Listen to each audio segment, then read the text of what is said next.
పశ్చిమ గోదావరి జిల్లా నరసాపురం రుస్తుంబాద గోగులమ్మ ఆలయ కమిటీ ఆధ్వర్యంలో ప్రతి ఏటా నిర్వహించే జాతీయ స్థాయి కబడ్డీ పోటీలు ఈ నెల 14వ తేదీ నుండి 18వ తేదీ వరకు నిర్వహించనున్నట్లు నిర్వహణ కమిటీ చైర్మన్ మాజీ ఎమ్మెల్యే కొత్తపల్లి జానకిరాం తెలిపారు. సంక్రాంతి పండుగ సందర్భంగా ప్రజలు చెడు వ్యసనాల వైపు వెళ్లకుండా గత 32 ఏళ్లుగా జాతీయ కబడ్డీ పోటీలు నిర్వహిస్తున్నామని ఆయన తెలిపారు. హర్యానా, ఢిల్లీ, యూపీ, చండీగఢ్, రాజస్థాన్, బీహార్, కర్ణాటక, మహారాష్ట్ర, తెలంగాణ, పాండిచేరి, వెస్ట్ బెంగాల్, జమ్మూ కాశ్మీర్, ఆంధ్ర, కేరళ, తమిళనాడు రాష్ట్రాల నుండి మహిళా, పురుష జట్లు పాల్గొంటాయని మాజీ ఎమ్మెల్యే జానకిరాం తెలిపారు.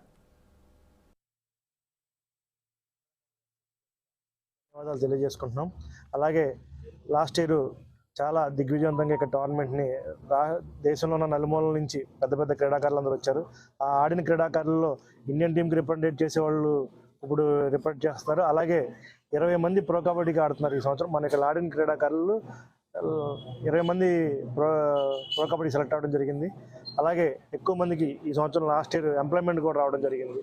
ఆ గోగులమ్మ తల్లికి ఎప్పుడు మా కబడ్డీ అసోసియేషన్ ధన్యవాదాలు తెలియజేసుకుంటున్నాం.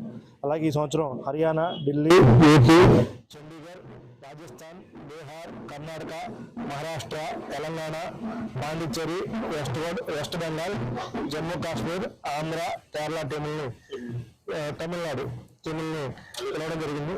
కూడా బాగా కూడా సహకరిస్తున్నారు.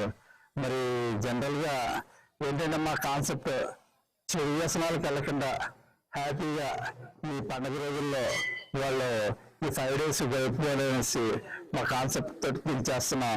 ఆ గోగులమ్మ తల్లి దైవాలను ఇంచుమించు మేము ఈ నేషనల్ 26 సంవత్సరాలు చేసాం.